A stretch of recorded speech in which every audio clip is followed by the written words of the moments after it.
Once again, we are back on Temu.com to find the most scuffed tech on the internet. Let's jump right in.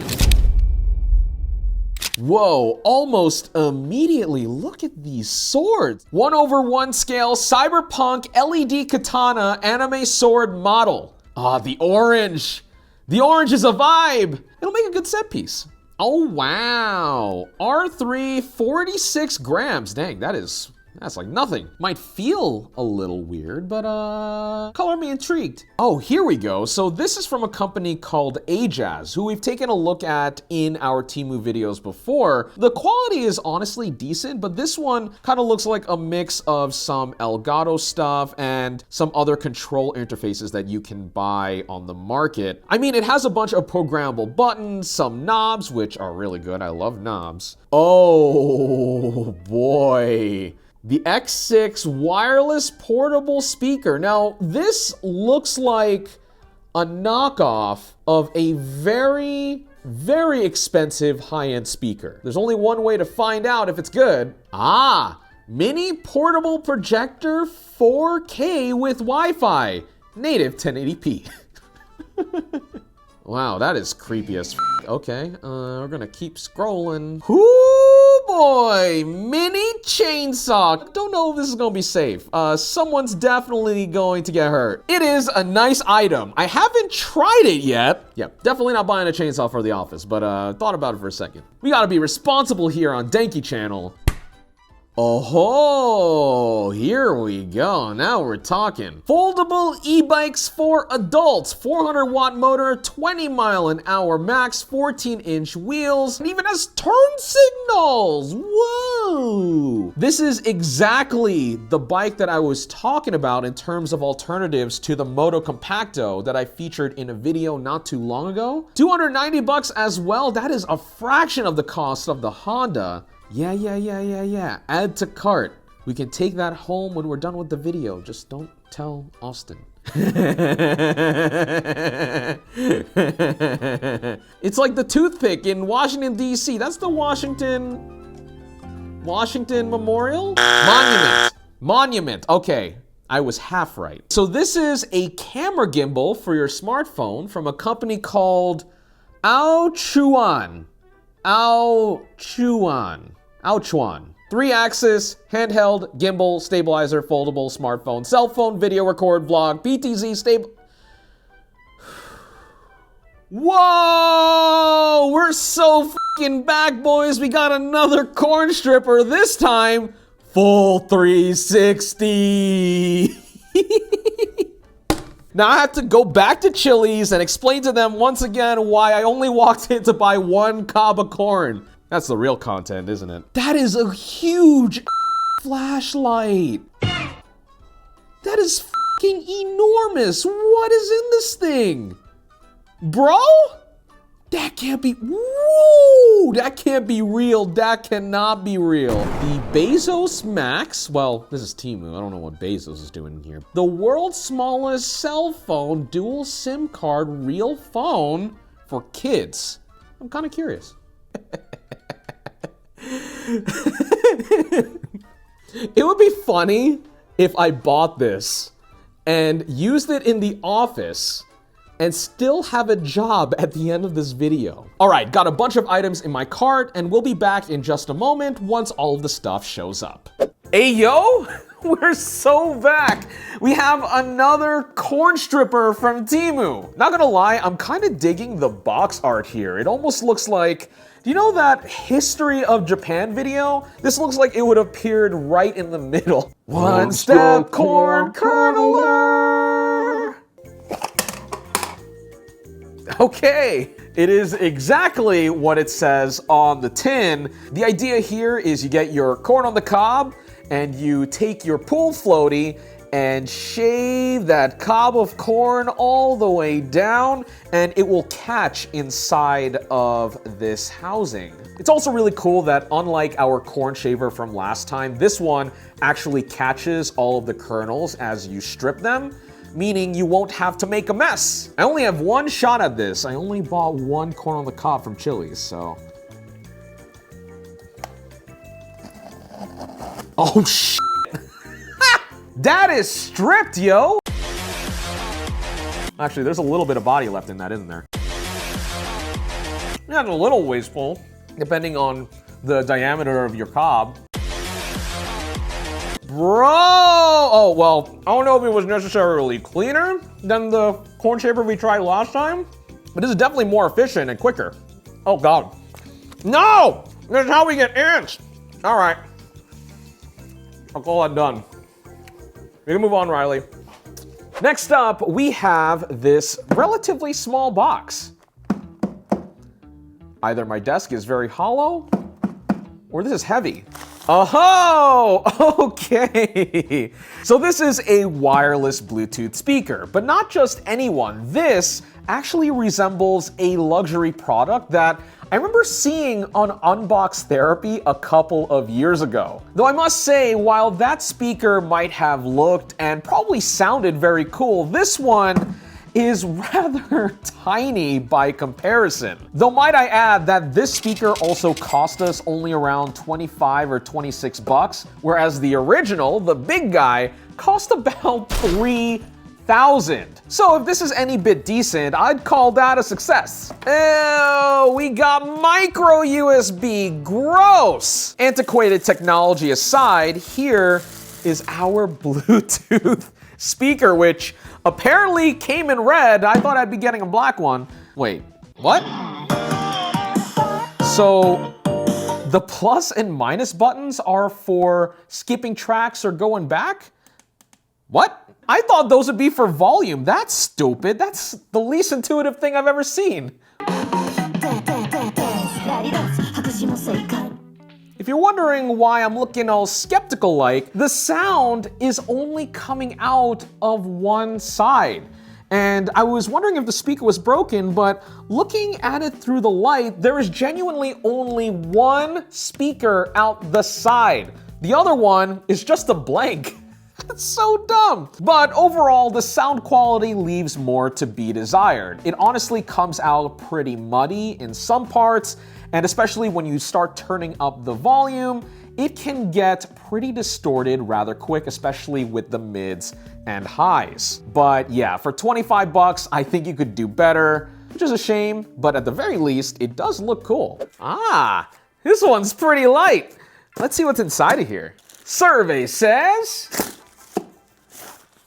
a mouse. And not just any mouse, a very light mouse. It's called the Paw 3395, which is a very nondescript name. Ooh, that is, wow.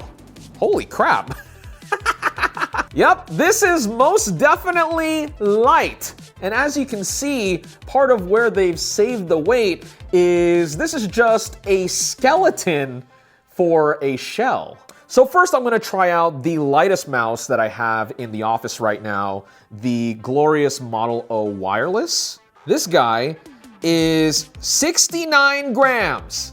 Nice. And as for our Attack Shark, this guy is 47. Holy crap, okay. That explains it. Comfort is a whole other story. I don't necessarily like how it feels on my palms with it being so porous. Now, it's not like the glorious Model O is that perfect either, but with the density of the honeycombs on here, it almost doesn't feel like there are holes in it at all. I'm going to have to revisit this a little later on in the video once I've had more time to try it out. So stay tuned, we're gonna try this as well as a bunch of other peripherals a little later on in the video. Oh my gosh! This might be the biggest box that we've done on any of these Temu videos. Up. Oh, God. Whoa. Woo. Yep, this is a big boy. So, if I'm not mistaken, this is our e-scooter bike, which we paid around $250 to $300 for. Most importantly, I want to see what it's like to actually use a scooter bike that you can buy off of Temu. This one is from a brand called Deep Power, and their slogan is creating new life. Ew. Let's get this out of the box. You know what? Now that I think about it, I probably should do this on the floor. After going through all of that work to lift it up on the table. Ah! Oh, this is a legitimate bike. Oh, I mean, of course it is. It's an e-bike, but I thought it was gonna be more like a scooter type thing. Oh my gosh. Oh, yo. Okay. Oh, yo. Okay. That is most certainly a bike. This looks like it will require a little bit of setup, so we'll be right back. We'll take it outside and go for a ride and create new life. All right, here it is, our D-Power e-bike. It only took about 20 minutes or so to get all set up, and I'm honestly surprised on first impressions with how much you're actually getting for an e-bike that costs less than $300. Now, I'm not claiming to be some sort of expert when it comes to these kinds of products. Probably my best reference point for something like this has to be the Honda Moto Compacto, which I featured on the channel a few months ago. But where that one's more akin to an e-scooter that you just happen to sit on, this D-Power is more of a proper bike, especially because it is driven by an actual chain in addition to an electric motor driving the rear wheels. But where I think this scooter from Temu absolutely wins out has to be in price to performance. Consider that the top speed on this guy is about 20 miles an hour, which is somewhat higher than that of the Moto Compacto, but it is also $700 cheaper as well. However, this begs the question, what is it like to actually use? Well, let's find out.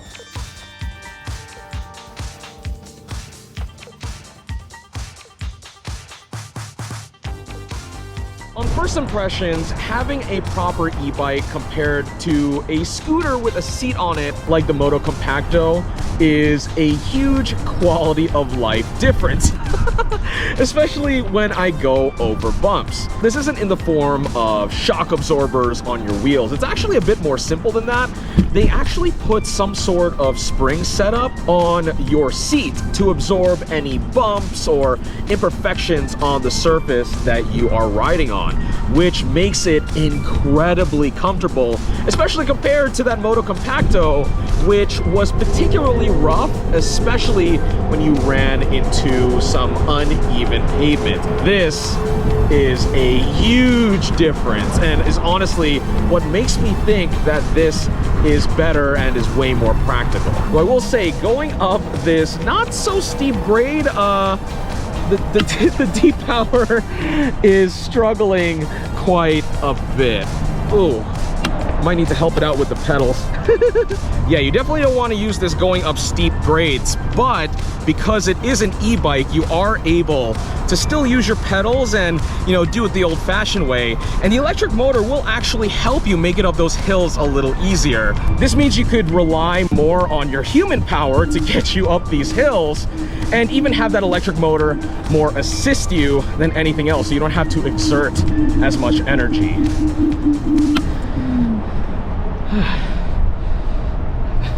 Though even still, going up this hill is pretty tiring. But it beats having to do this 100% with my own legs, because otherwise they'd be actually falling off.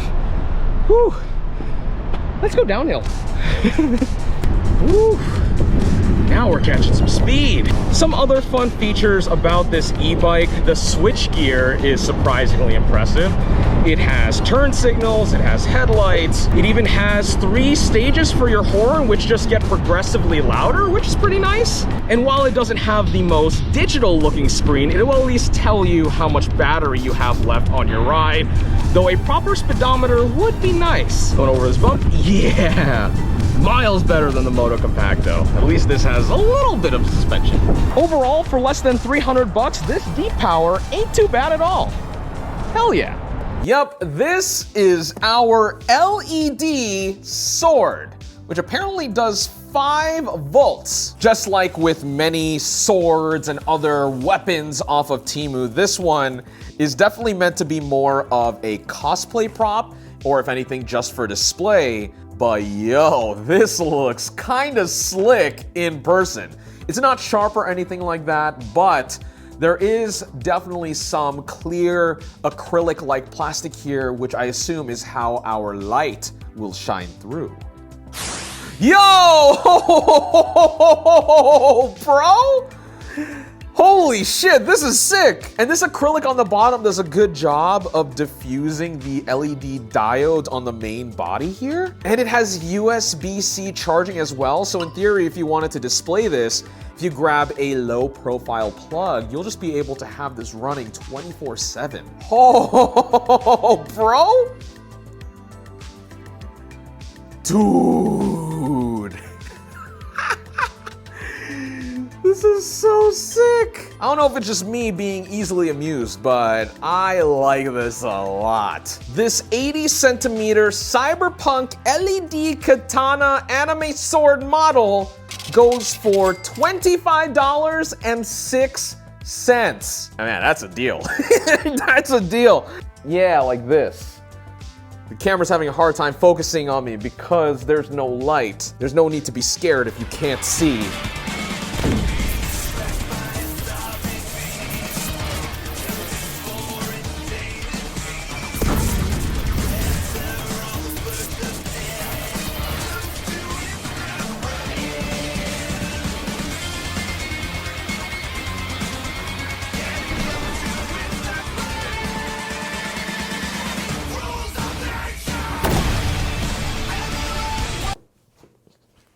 Me being a robo-samurai. Yes, all right, this is our tiny smartphone.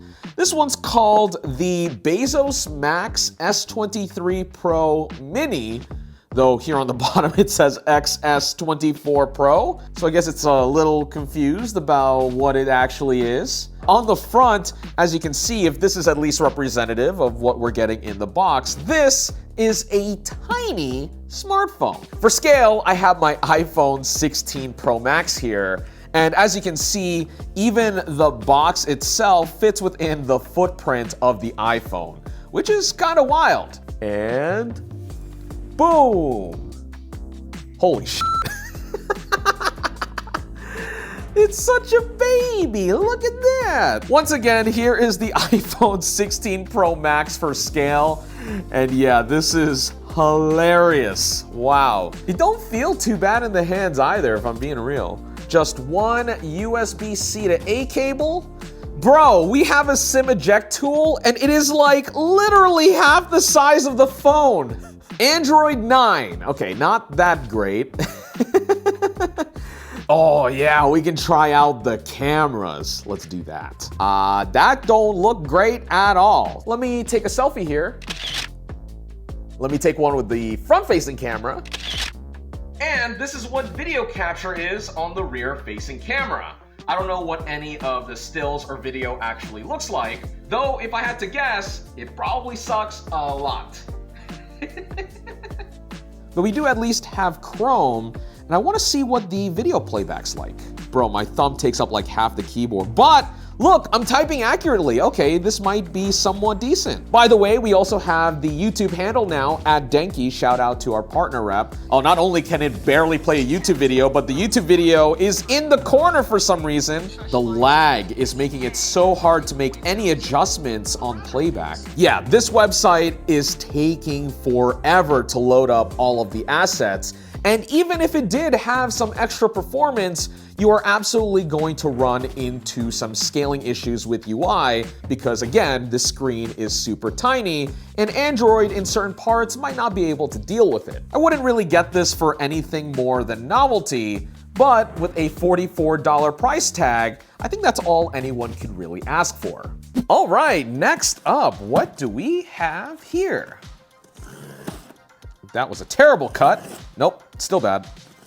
There we go. Ooh, looks like we have a mechanical keyboard. This comes from a brand called Mechaniki, I think is how you say that. It's the KT68, which has a smart screen on it, which is very similar to a certain keyboard that I made about a year and a half ago. Warning, to avoid danger of suffocation, keep this bag away from babies and children. Well, don't tell me what to do. Yes. So immediately, I love the aesthetic here. Typing on, ooh. Silent linears? Oh, that's damped so well. Oh, well, the spacebar could use a little work. My main thing though is this screen up here on the top better be bomb, because I think that's what's going to bring this $170 value altogether, quote unquote.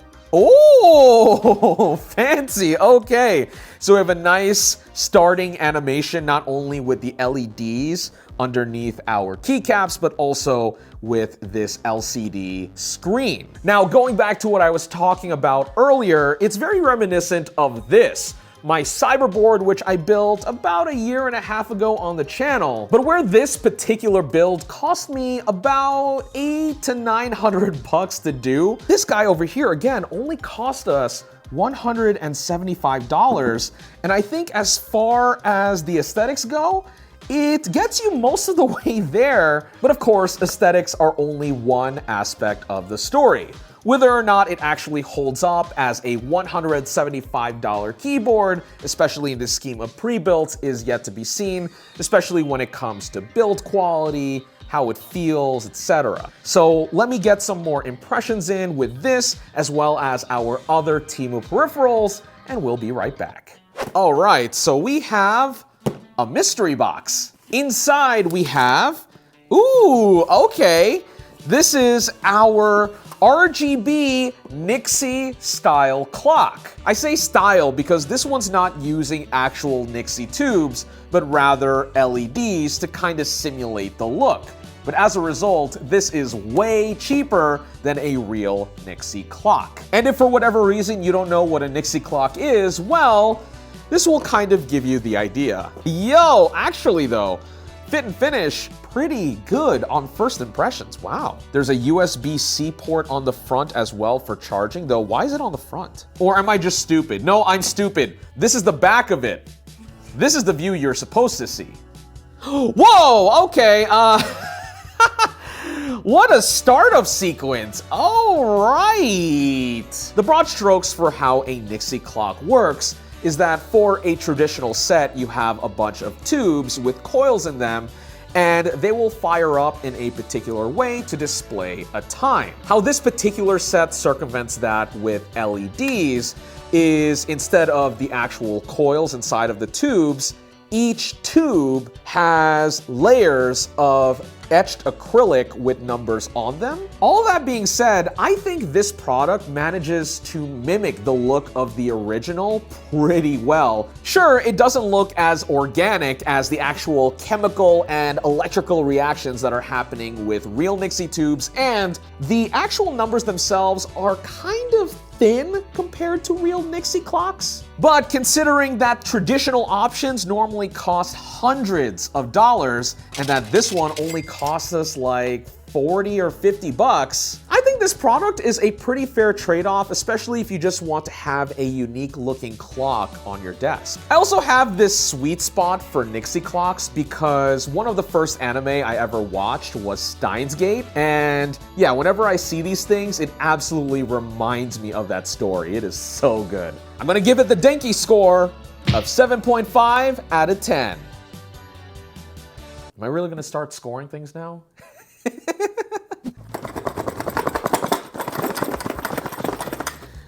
I don't know what's in here, but whatever it is, it wasn't packed very well. This is our horn. It doesn't look like there's much assembly required here. It pretty much came as is, though I think I'll need to plug this into some kind of power source, and it's hardwire. Like, this is probably going into your car via some kind of switch or a battery. Also, this looks proper serious. Like, me standing next to it, I can probably go somewhat deaf, or we'll definitely hear some ringing in my ears if I don't wear some protection.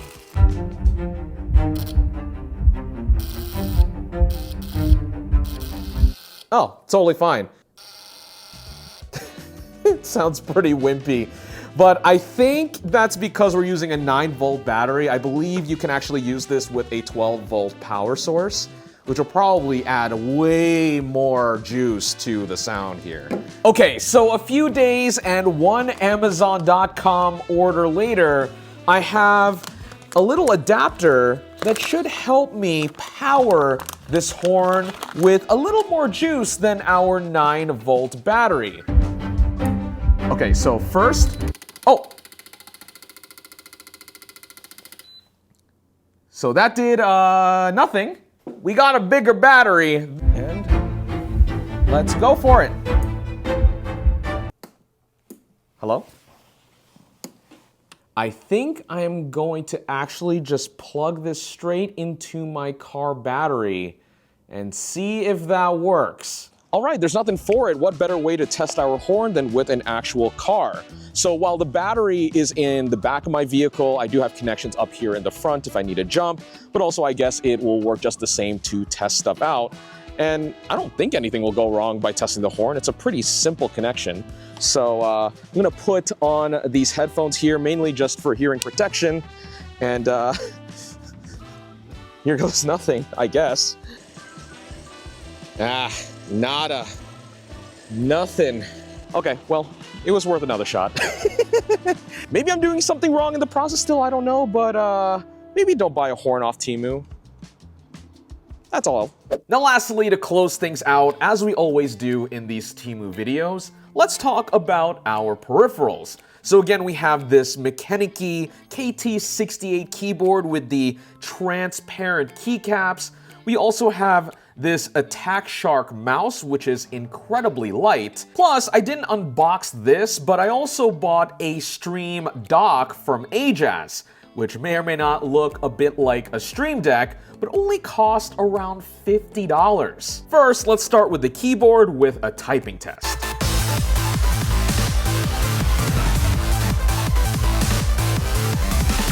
So 92 words per minute, I did flub a little bit here and there, and I will say that just like in my first impressions, I do like the typing feel generally speaking on these switches. Now rather confusingly, they don't say what kind they are in the box, but using some context clues, I believe they are these, the Gateron North Pole 2.0, specifically the box silvers. They are a linear switch rated for 43 grams of actuation force, which makes them really easy to type on. And it helps that for your $173, not only are they hot swappable, but they are also plate mounted as well, meaning they feel very stable. But again, my only real issue with this keyboard, with as far as fit and finish is concerned, has to be with the stabilizers. This spacebar rattles so much, which is super jarring, especially when compared to how silent these switches are. Now, can I break this bad boy open and slap some lube on those stabs to get them silent? Absolutely, but I think for $170, especially since pre-built mechanical keyboards have gotten better over the years, especially at this price point, honestly, this is something that should have been taken care of at the factory, and that's pretty disappointing to me. Now, what isn't disappointing are our other two peripherals, especially the Attack Shark mouse. At well under 50 grams, playing Valorant with this mouse is so nice. Now, I haven't played in a couple of weeks, so my shot is very far from good. Holy shit, that's bad. But the 20 to 30 grams that I lose, especially compared to my Model O wireless, makes me feel so nimble when I'm tracking. Still don't know how I feel about these holes though. They're quite big, but I think I found that with my natural gripping position, I'm not resting my palms down as much, especially to track laterally. With how light this is, I think these holes are a pretty decent trade-off. Last but certainly not least, we have our Ajaz Stream Dock. That name still gets me every single time. Honestly, there's not really much to say about this other than it really does give you most of what the Stream Deck offers, just at a way lower price point. The actual screen buttons feel the same, the fit and finish is similar, even the side profile and the way it actually sits in its stand looks exactly like the Stream Deck. Additionally, kind of like a Stream Deck Plus, it also has some dials as well for you to bind to controls in a bunch of applications or on your system. And speaking of which, the customization's actually pretty nice as well. This app seriously looks exactly like a carbon copy of the one from Elgato. It's definitely a little watered down and doesn't have as much of the community or developer aspects to it, but for everything that people would normally use a Stream Deck for, this has. You can set multimedia controls. You can use it to control OBS. And there are even some preloaded configurations for Microsoft Word, Photoshop, etc. All for $50-ish. That's really cool. But let me know what you think about all the stuff that we bought today on Temu in the comments below. And otherwise, thanks for watching this video on Denki channel.